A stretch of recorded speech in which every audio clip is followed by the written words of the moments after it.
Imagine waking up tomorrow and discovering that nearly 40% of everything you do, every action, every choice, every reaction, wasn't a conscious decision at all, but an automatic program your brain had been running in the background. Sounds scary, right? But it's true. From the moment we open our eyes to the moment we fall asleep, our lives are powered by invisible loops, tiny routines so deeply ingrained that we don't even realize they're controlling our day. And the most surprising part, these loops are running our relationships, our success, our health, our happiness, quietly shaping our destiny without asking for permission. This is the unbelievable science behind habits, and once you understand it, you'll never look at your daily life the same way again. The truth is, your brain is obsessed with saving energy.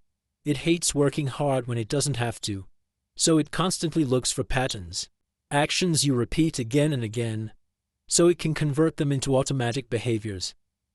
This process is called chunking, and your brain loves it. That's why habits form so quickly and feel almost impossible to break. Because once a behavior becomes automatic, the brain stops paying attention. It simply hits play, and the loop begins.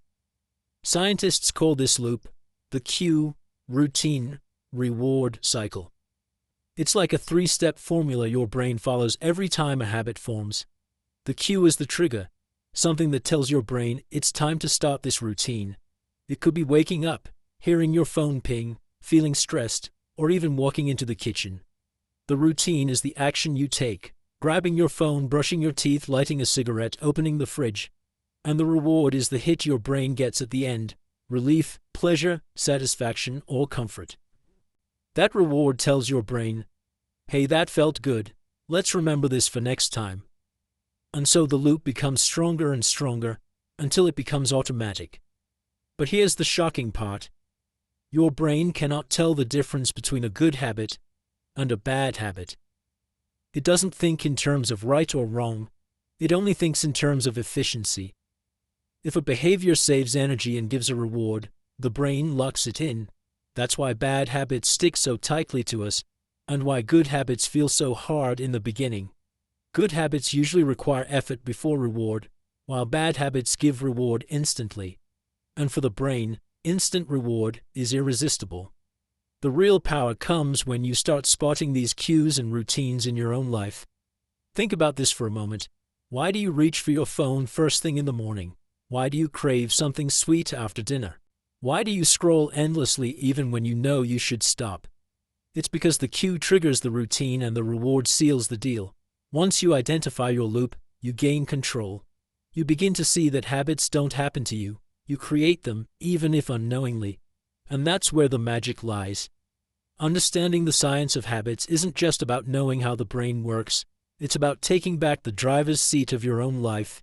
If habits control almost half of what you do, then learning how they form gives you the power to redesign your days, your mindset, your results, and your future.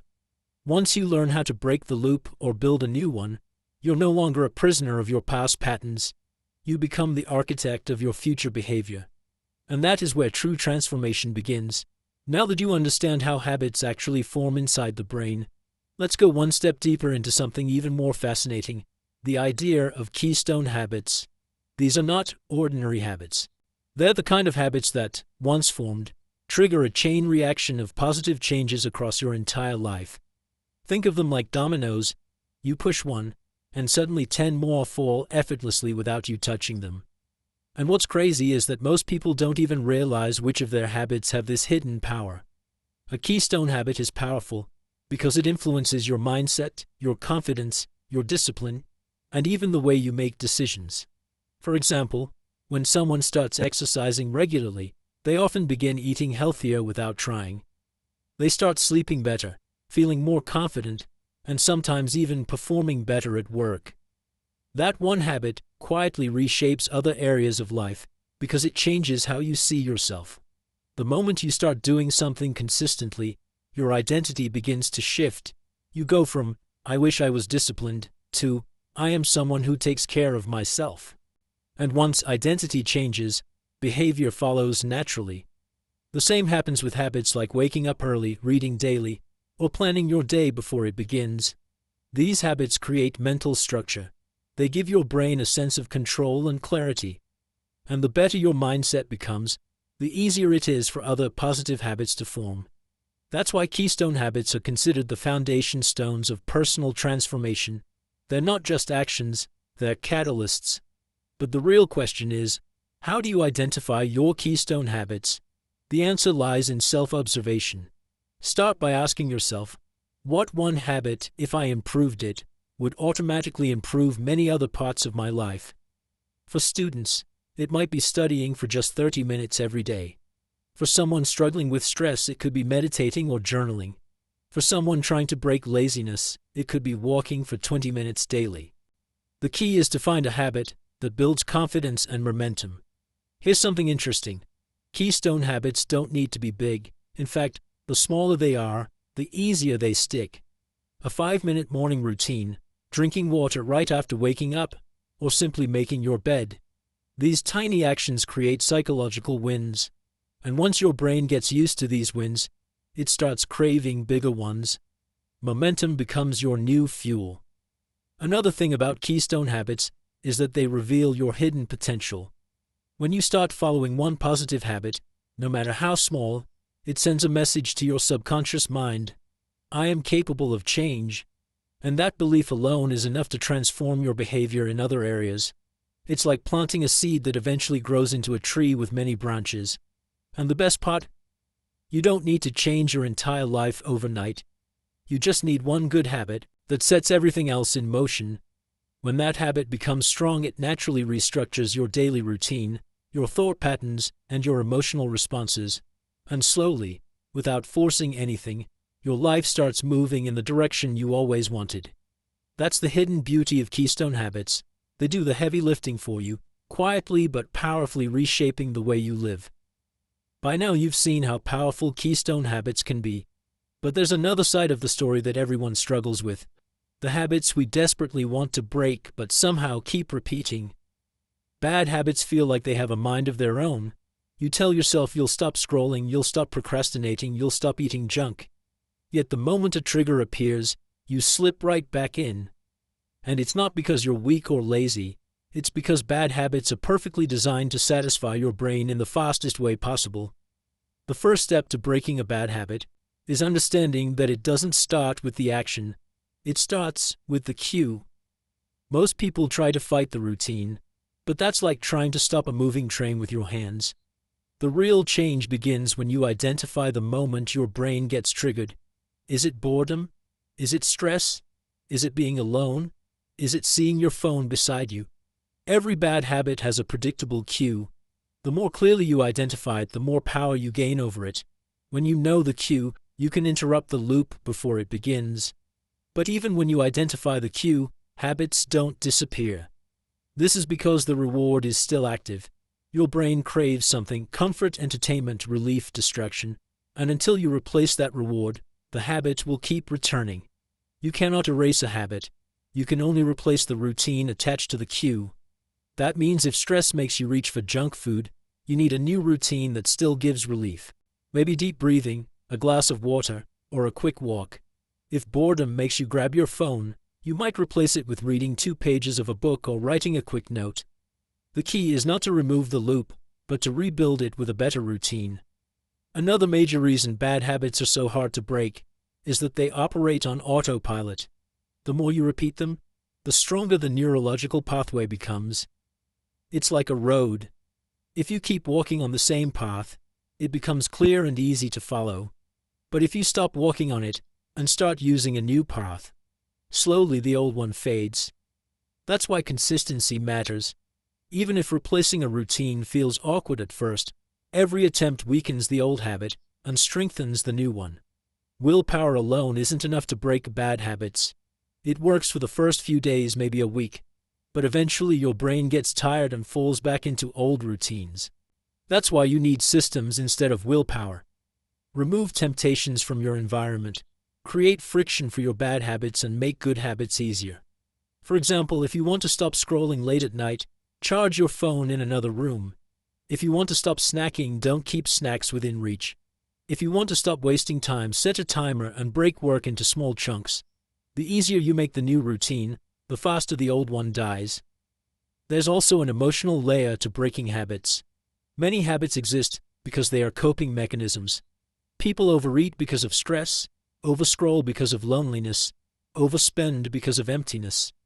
Until you address the emotion beneath the habit, you will keep returning to it. When you recognize the feeling driving your routine, you stop fighting the habit blindly and begin healing the root cause. Breaking a bad habit is not about perfection. It's about awareness and replacement. Once you understand the loop, you're no longer controlled by it. You start making conscious choices, and every conscious choice weakens the cycle. And slowly, the habit that once felt impossible to break starts losing its power over your life. Once you understand how to break bad habits, the next natural step is learning how to build good habits that actually stay with you. Most people start new habits with high motivation, New Year resolutions, fresh plans, big goals.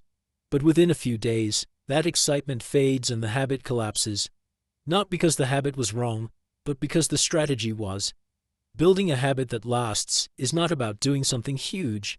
It's about designing it in a way that your brain can accept, repeat, and eventually automate.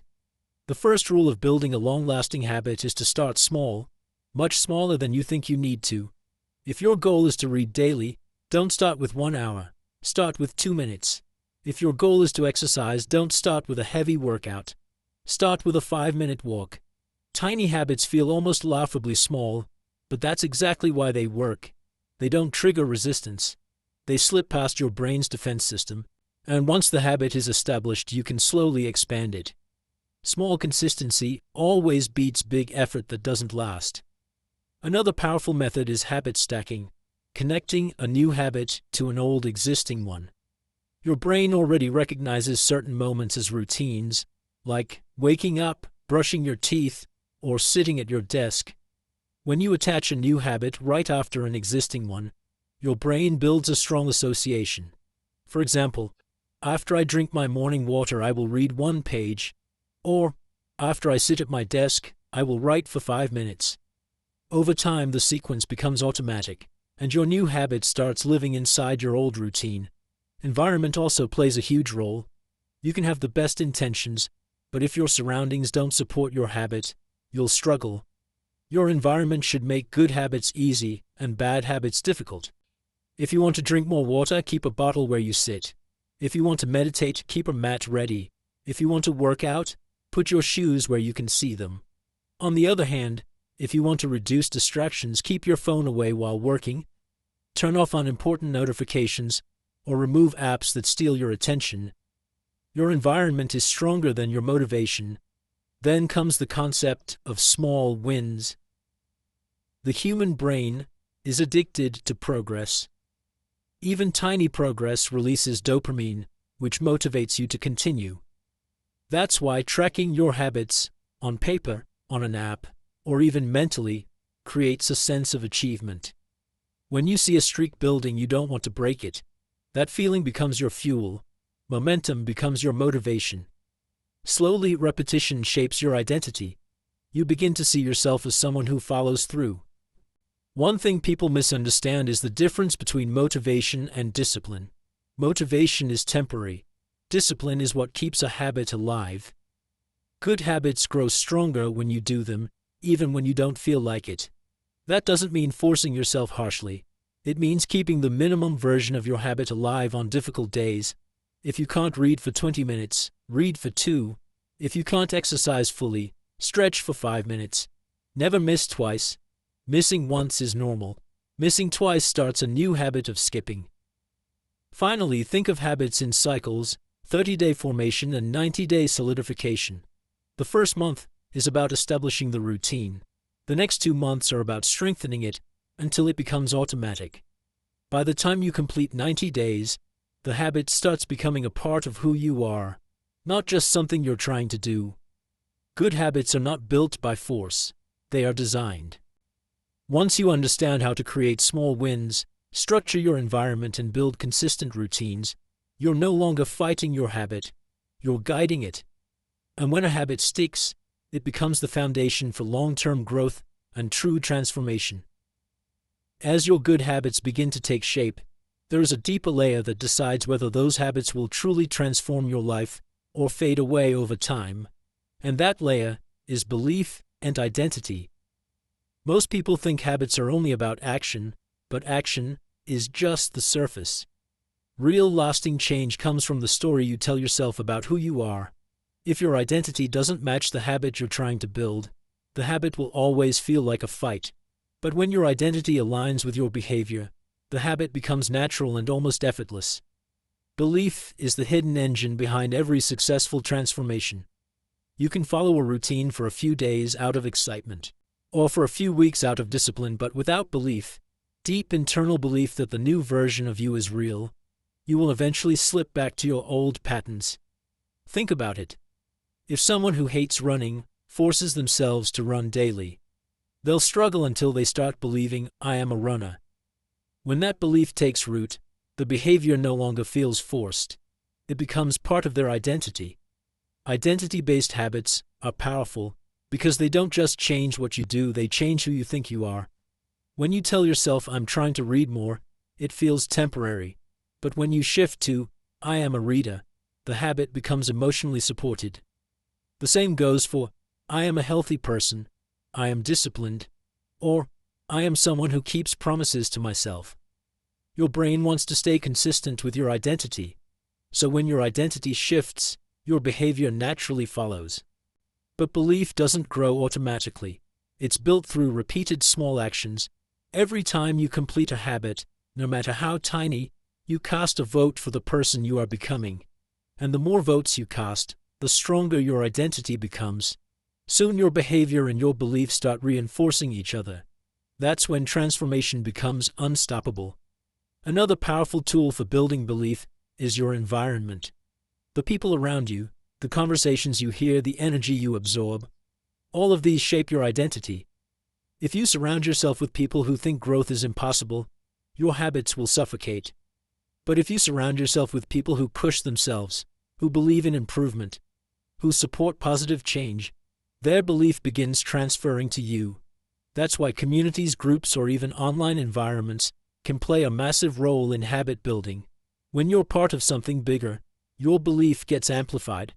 Visualization and affirmations are also strong identity builders. When you imagine yourself already living the life you want, confident, disciplined, focused, your brain begins forming neural pathways aligned with that identity. Athletes do this, entrepreneurs do this, performers do this. They see the future version of themselves so clearly that their present actions naturally move toward it. Affirmations work the same way. When repeated consistently, they reprogram your subconscious mind and help you believe in the identity you're building. But the most important part of belief is proving things to yourself through action.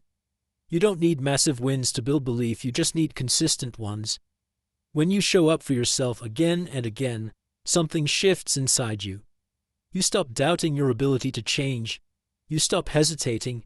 You stop relying on motivation. You begin trusting yourself. And that trust becomes the foundation of every new habit.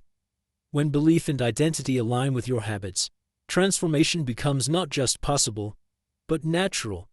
You no longer feel like you're fighting against your own mind. Instead, your mind becomes your partner in growth. And at that point, your habits stop being something you do and start becoming who you are.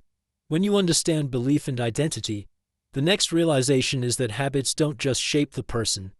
They shape entire lives, careers, relationships, and even societies. The world you experience every day is the result of countless habits repeating themselves at personal, professional, and cultural levels. And once you learn how to apply the power of habits in real-life situations, you begin to unlock possibilities you never imagined. Let's start with personal life. Your health, your finances, your mindset, your confidence. All of these are built on small daily behaviors. The habit of saving a little every month can create financial security. The habit of reading can expand your perspective. The habit of exercising can strengthen discipline and self-respect. Even the way you talk to yourself becomes a habit. Negative self-talk forms a loop that drains your confidence, while positive reinforcement creates a cycle that fuels growth. The way you manage your mornings, spend your evenings, and react to challenges All of these routines shape the quality of your life. Now think about your career. Successful people aren't just talented, they're consistent. Athletes don't become champions suddenly. They build routines that sharpen their skills. Entrepreneurs don't become successful overnight. They form habits of problem-solving, learning, networking, and resilience. Even in corporate environments, habits define success. A company that encourages communication, creativity, and accountability builds a culture of excellence. In contrast, a company stuck in unproductive routines creates stress, burnout, and inefficiency.